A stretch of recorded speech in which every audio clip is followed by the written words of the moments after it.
Many thanks to our hosts, to the organizers, to the minister, and to the full team that allows us today from Cartagena, with an international audience such as the one we have here, be able to share with you where we are, where we come from, and where we would like to go with the peace process that the government of Colombia is currently working on with the FARC guerrilla.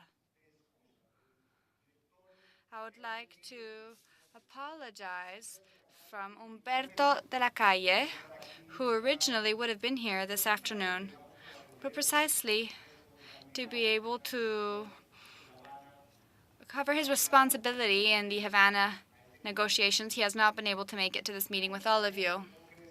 And something that I must also say, perhaps to begin, is the good news that in Havana we have just reached a partial agreement within what we have called in the Havana the measures to descale the conflict to be able to begin immediately specific tasks that allow us to progress towards overcoming a problem that unfortunately today places Colombia as the second country with the most mines installed in its territory. Thank you for allowing us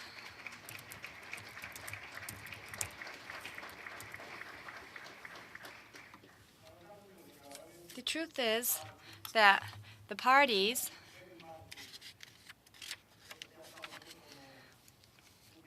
will receive an applause from me as a message of encouragement to continue persevering in this negotiation and the progress that is being made. So I would like to tell this audience and point out where we are headed. I would like to clarify 3 or 4 things. The first is that the state of Colombia, the government of Colombia and Colombians, we did not reach this process as a result of the collapse of a failed state. We are not here facing a negotiation because our state gave in to the challenges it faced as a state. And secondly, we did not begin this process on a vision and reality that the government represents a totalitarian, dictatorial, or autocratic regime. Far from that, Colombia begins this process with the firm conviction that we are representing a society, and particularly a democratic state.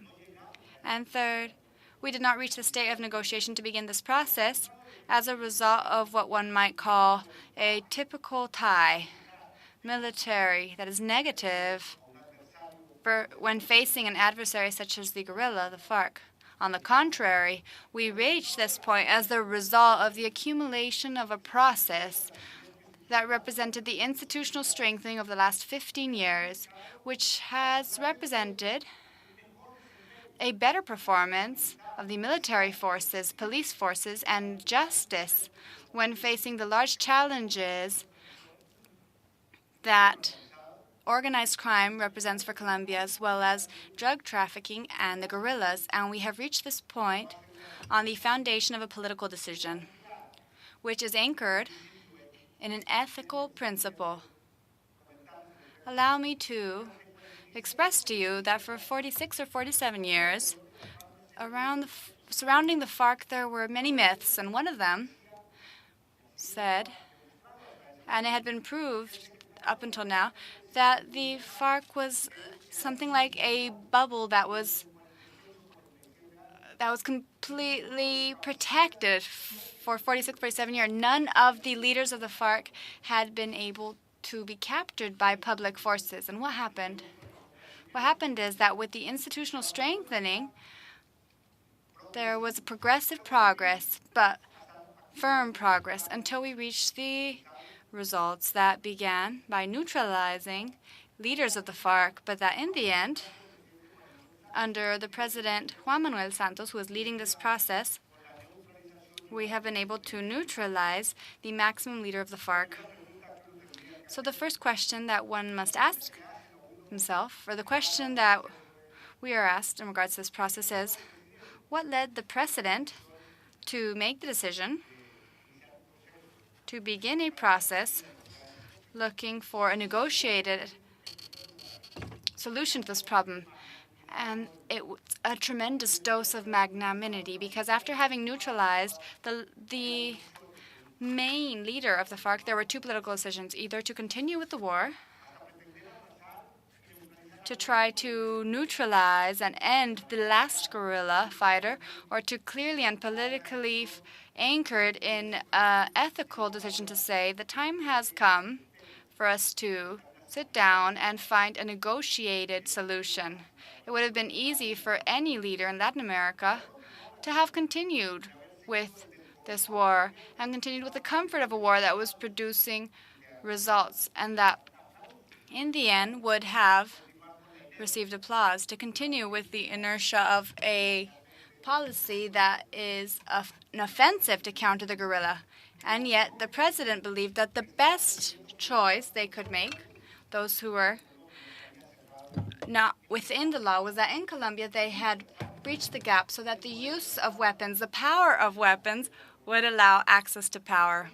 Secondly, the president of the republic believed that they had conceived and created a balance in favor of the state in this negotiation, that the supremacy of our military forces, of our police forces, of the state of Colombia over the irregular ones makes this a completely asymmetric confrontation, and as such, it is not being negotiated from the foundation of this negative military impact. And thirdly, we have the support of the international community that believes that Colombia deserves peace and should sign an agreement that reaches an end to this conflict. To say so briefly, because I know that time here is very valuable, I would like to say that this decision required the study of 37 models of negotiation and lessons learned from other conflicts. And in regards to Colombia's case, they made decisions to overcome what, with good faith and with the best of intentions, with a political decision from presidents in the past, they began, and unfortunately they were not able to complete. But with the frustration of Colombians, they needed to correct these mistakes or these models. And this is at the core of this negotiation. What was done initially was to, in an exploratory phase and a confidential phase, to shorten the agenda we have with the FARC. For the first time in Colombia's negotiations in Colombia with the FARC, they reduced the debate to 6 axes, 6 themes and 1 of implementation, with which we would sit to discuss on an open agenda, which would mean the refounding of the state of Colombia. Secondly, it was decided on that after reaching this agenda that was achieved in August 2012, they would begin an open dialogue, which, founded on these 5 issues, should reach an end to the conflict through an agreement. And I say this because in Colombia, we have introduced in a realistic fashion the vision that signing an agreement that reaches an end to conflict does not mean reaching peace automatically. It doesn't mean that in a magical way we're going to reach or find peace. And that's why the third stage of this process, what we have called post-conflict, and the construction of stable and long-lasting peace once these agreements have been signed. Today, we would like to share with you that we are reaching the completion of 3 of these 6 points that I've mentioned. We have reached the fundamental agreements on the rural and agricultural world and the need to transform rural areas of Colombia. We have also progressed on the second point, which is key, and that also draws the attention that in Colombia and in the world it is not valued sufficiently. And why do we say this? Because it is precisely point 2 on this agreement, which is political participation and guarantees to participation, which allows the fundamental decision of the FARC of giving up to a life of weapons to turn into a political movement and practice politics and participate in politics at the end of a process that hopes to reach an end to conflict. That's what is desired, that access to power be access under democratic rules without the use of weapons. And we have progressed on a third agreement that has been very controversial. regarding solving the drug problem. And I say this here with full humility and simplicity.